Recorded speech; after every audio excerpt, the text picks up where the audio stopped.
ஓம் ஸ்ரீ வராகிதாயே போற்றி. எனது அன்பு குழந்தையே, உனக்கான வெற்றி செய்தி எப்போது வரும்? நீ பட்ட கஷ்டமெல்லாம் எப்போது முடியும்? நல்லது எப்போது நடக்கும் என்றுதானே ஏங்கி தவித்து காத்திருந்தாய்?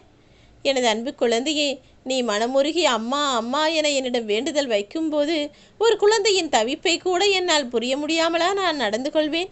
இதோ இப்போதே உனக்காக நீ கேட்டதையெல்லாம் தருவதற்காக தான் வெற்றி செய்தியோடு உன்னை நோக்கி ஓடி வந்தேன்.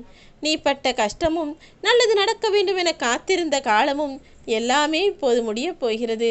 நீ எதிர்பார்த்ததை வெற்றிகரமாக உன் கைகளில் ஒப்படைப்பதற்காக நானே ஓடி வந்துவிட்டேன் என் செல்லமே. உன் மன உளைச்சலுக்கும் மன கஷ்டத்திற்கும் யார் காரணமாக இருந்தாலும் அதை நினைத்து நீ கவலை கொள்ளாதே.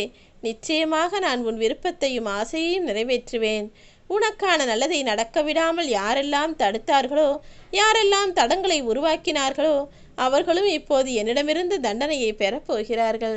உன் மனதில் நினைப்பதையெல்லாம் பேசக்கூடிய என்னுடைய அற்புதமான நல்ல பிள்ளையாக இருந்த நீ இப்போதெல்லாம் எதையும் சொல்லவும் முடியாமல், பேசவும் முடியாமல், மனதில் நினைப்பதை வெளிக்கொட்டவும் முடியாமல் ஏங்கி தவிக்கிறாய், துன்பப்படுகிறாய், வருத்தமும் வேதனையும் வலியையும் அனுபவிக்கிறாய் என்பது எனக்கு தெரியும்.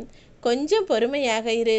சில நேரங்களில் சிறந்ததை பெறுவதற்கு முன்பாக சில மோசமானவற்றை சந்திக்க வேண்டியதாகத்தான் இருக்கும்.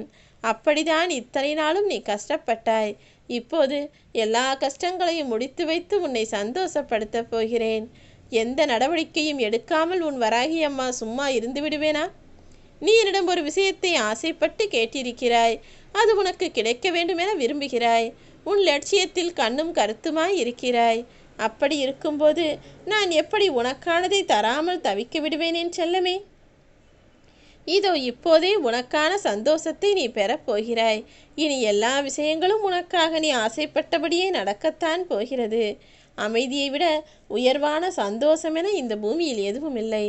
அமைதியையும் சந்தோஷத்தையும் இப்போது ஒரு சேர உன் வாழ்க்கையில் கொடுப்பதற்காக நான் வந்துவிட்டேன். நிச்சயமாக இனி நீ மன மகிழ்வோடே வாழலாம் என் செல்லமே. உன் வராகி அம்மா உனக்காக எதுவும் செய்யவில்லை. நீ என்னிடம் ஆசைப்பட்டு வேண்டி கேட்டும் கூட உனக்கான எந்த விருப்பத்தையும் நிறைவேற்றி கொடுக்கவில்லை என கவலைப்பட்டு கொண்டே இருந்தாய்தானே? நான் ஒருபோதும் என் பிள்ளைகள் யாரையும் கைவிட மாட்டேன். ஆனால் உன்னை சுற்றி இருக்கக்கூடிய துரோகிகளையும் எதிரிகளையும் நீ புரிந்து கொள்ள வேண்டும் என்பதற்காக சில கஷ்டங்களிலும் சோதனைகளிலும் அமைதியாய் இருப்பேன். அப்போதுதானே உன் கஷ்டங்களை பார்த்து ஒரு சிலர் உன்னை விட்டு விலகுவதை உன்னால் புரிந்து கொள்ள முடியும். எங்கே நீ உதவி கேட்டு விடுவாயோ என அஞ்சி அவர்கள் இல்லாத கஷ்டத்தையும் துன்பத்தையும் எல்லாம் உன்னிடம் சொல்லிக்கொண்டே இருப்பார்கள். அப்போது நீ புரிந்து கொள்வாயல்லவா? யார் நல்லவர்கள், யார் கெட்டவர்கள், யார் உனக்கான உதவி செய்யக்கூடிய நல்ல மனம் கொண்டவர்கள் என்று. எப்போதுமே அடுத்தவர் வசதியாய் வாழ்கிறார் என்றால் அதை பார்த்து நீ மரியாதை கொடுக்காதே. அவருடைய வயதுக்கும் அவருடைய அனுபவத்துக்கும் மதிப்பளிக்கப்பார். ஏனெனில் வசதி என்பது எல்லாருக்கும் அமைந்து விடாது. ஆனால் முதுமை எல்லாருக்கும் வரும், உனக்கும் வரும் அல்லவா? இப்போது நீ முதியவர்களை எப்படி மதிப்பும் மரியாதையோடும் நடத்துகிறாயோ அதே போல்தான் நாளை அவர்களும் சின்னஞ்சிறு பிள்ளைகளும் உனக்கு மதிப்பும் மரியாதையும் கொடுப்பார்கள். இப்போது நீ எல்லாரிடத்திலும் பணிவோடு கூடிய அன்பான வார்த்தைகளை கருணையாய் பேச பழகு. அதே இனிமையும் இன்பமும் நாளை உனக்கும் கிடைக்கும். எப்போதுமே வாழ்க்கையில் ஒன்றை விட இன்னொன்று பார்ப்பதற்கும் பெறுவதற்கும் சிறந்ததாகத்தான் தோன்றும். ஆனால் அது உண்மை கிடையாது என் செல்லமே. எப்போதும் எல்லா விஷயங்களிலும் எல்லா மனிதர்களுக்கென்றும் ஒரு தனித்துவம் இருக்கும் என்பதை புரிந்து கொண்டு உனக்கு கிடைத்ததுதான் சிறந்தது, உனக்கு கிடைத்ததுதான் உயர்வானது என அதை ஏற்றுக்கொள்ளக்கூடிய மனப்பக்குவத்தோடு உன் வாழ்க்கையை வாழ்ந்தால் நிச்சயமாக உன் வாழ்க்கை சிறப்பானதாக இருக்கும். தூக்கி வீசப்பட்ட விதைதானே என யாராவது உன்னை தவறாக நினைத்தால் விதையாக இருந்து மரமாக முளைத்து எழுந்து வா. ஏனெனில் வீசப்பட்ட இடத்தில்தானே மரம் உயர்ந்து வளர்கிறது. அதே போல்தான் நீயும். யார் உன்னை அவமரியாதை செய்தாலும் அதே இடத்தில் அவர்கள் கண் முன்னாலேயே வாழ்க்கையை உயர்ந்து வாழ்ந்து காட்ட வேண்டும். நீ நல்லது நினைப்பதெல்லாம் நடப்பதற்கு தாழ்த்திக்கொண்டே போகிறதே, நீ எதிர்பார்த்த காரியங்களிலெல்லாம் தடைகள் வருகிறதே என தளர்ந்து போகாதே.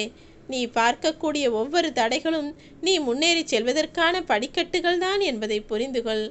என் அன்பு பிள்ளைகளில் பெண்களும் இருக்கிறார்கள், ஆண்களும் இருக்கிறார்கள். ஆனால் ஒரு குடும்பத்தில் ஆண் சரியாக இருந்தால் அந்த பெண் யாரிடமும் அசிங்கப்பட தேவை இருக்காது. அந்த பெண்ணுக்கு ஆண் என்பவன் மரியாதை கொடுப்பவனாக இருந்தால் அந்த பெண் எக்காலத்திலும் யார் முன்னாலும் தவறான வார்த்தைகளை கேட்கவும் மாட்டாள், மற்றவர்கள் மரியாதை குறைவாக அவர்களை நடத்தவும் மாட்டார்கள். இந்த உண்மையை மட்டும் புரிந்து கொள் என் செல்லமே. எப்போதும் உனது கணவரோ மனைவியோ யாராக இருந்தாலும் சரி, அவர்களை மற்றவர்கள் முன்னால் அவமரியாதையோவோ தரக்குறைவாகவோ நடத்தவும் வேண்டாம், பேசவும் வேண்டாம். அவரவர்களுக்கு உரிய மரியாதையை அவர்களுக்கு கொடுப்பதன் மூலமாக நீயும் உன் வாழ்க்கையில் மதிப்பு மரியாதையோடு கௌரவத்தோடு இருக்கலாம். சில நேரங்களில் நீ கோபப்பட்டு பேசும்போது உன் வார்த்தைகளில் நிதானத்தை தவற விட்டு விடுகிறாய். ஒரு உண்மையை புரிந்து கொள்வாயா? அதற்கு பிறகு கோபம் கூட தீர்ந்து விடலாம். நீ கோபப்பட்டு பேசிய பிறகு உன் மனம் ஆறி சமாதானமாகி கோபத்தை நீ மறந்தும் விடலாம். ஆனால் கோபப்படும் போது நீ பேசிய வார்த்தைகள் மற்றவர்கள் மனதில் வலியாய் காயமாய் வாழ்ந்து கொண்டே இருக்குமல்லவா? அந்த தவறை நீ செய்யலாமா? என் அன்பு பிள்ளையான நீ எந்த தவறும் செய்யக்கூடாது என வைராகியத்தோடு தானே வாழ்ந்து கொண்டிருக்கிறாய். பிறகு எதற்காக இந்த தேவையில்லாத குப்பையான கோபத்தை மட்டும் உனக்குள் வைத்து கொண்டிருக்கிறாய்? தூக்கி போடு. யாருக்கும் உன்னை பிடிக்கவில்லை என நீ நினைக்க வேண்டாம். நீ எல்லாருக்கும் பிடித்தது போல் நடக்க முடியாது, நடிக்கத்தான் வேண்டும். ஏனெனில் இந்த உலகத்தில் எந்த மனிதரும் எல்லாருக்கும் பிடித்தவர்களாக இருக்க முடியாது. கடவுளையே எடுத்துக்கொள். எந்த கடவுளை எல்லாரும் ஏற்றுக்கொள்கிறார்கள்? ஒவ்வொருவருக்கும் பிடித்தமாக ஒவ்வொரு கடவுள்தானே இருக்கிறார். இந்த வராகி அம்மாவையே நம்புபவர்களும் ஏற்றுக்கொள்பவர்களும் எத்தனை பேர் இருக்கிறார்கள்?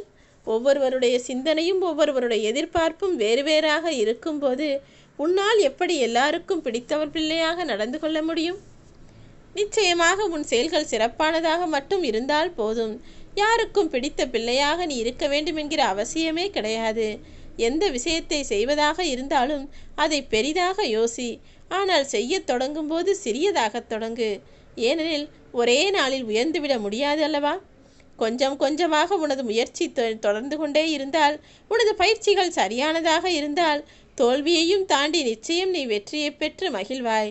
உனக்கு எல்லா வகையிலும் நான் துணையாய் நிற்பேன். வெற்றி அடைய முயற்சி செய். வெற்றி அடைந்த பிறகு இன்னொருவன் முயற்சி செய்து கொண்டிருப்பான் அல்லவா வெற்றி பெறுவதற்கு? அவனுக்கும் உதவி செய். நிச்சயமாக இது எல்லாவற்றிற்கும் பலனாக புண்ணியத்தை நீ பெறுவாய் என் செல்லமே. இப்போது கூட உன் கஷ்ட காலத்தை எதற்காக முடித்து வைத்தேன் தெரியுமா? உனது நல்ல குணமும் நல்ல எண்ணமும் நல்ல சொல்லும் செயலும் எனக்கு மிகவும் பிடித்திருக்கிறது. அதனால்தான் இனிமேலும் நீ எக்காரணம் கொண்டும் கஷ்டப்படக்கூடாது என உன் மதிப்பை உயர்த்துவதற்காக, உனக்கான வெற்றியை தருவதற்காக வந்துள்ளேன். உன் மதிப்பும் மரியாதையும் மற்றவர்கள் மூலமாக உனக்கு கிடைக்கப்படக்கூடியது கிடையாது. உன் மதிப்பை நீதான் முடிவு செய்ய வேண்டும், உன்னை சுற்றி இருப்பவர்கள் அல்ல என் செல்லமே. ஏன் தெரியுமா? உன்னை சுற்றி இருப்பவர்களுக்கு உன்மேல் நல்ல அபிப்பிராயமும் இருக்கும், கெட்ட அபிப்பிராயமும் இருக்கும். யார் எப்படி வேண்டுமானாலும் நினைத்து கொள்ளட்டும். நீ உன் மனதில் உனக்கு பிடித்த மாதிரி எண்ணங்களை வைத்துக்கொள். உன் எண்ணம் போல உன் வாழ்க்கையை நேர்மையாய் வாழ பழகு. நிச்சயமாக எல்லா நல்ல விஷயங்களும் உனக்கு நடக்கும்படி உன் துன்பங்களை எல்லாம் துரத்தி அடித்து இன்பத்தை உனக்காக நான் வாரி வழங்குவேன். நீ நினைத்ததெல்லாம் வெற்றிகரமாக நடந்து முடியும். ஓம் ஸ்ரீ வராகி தாயே போற்றி.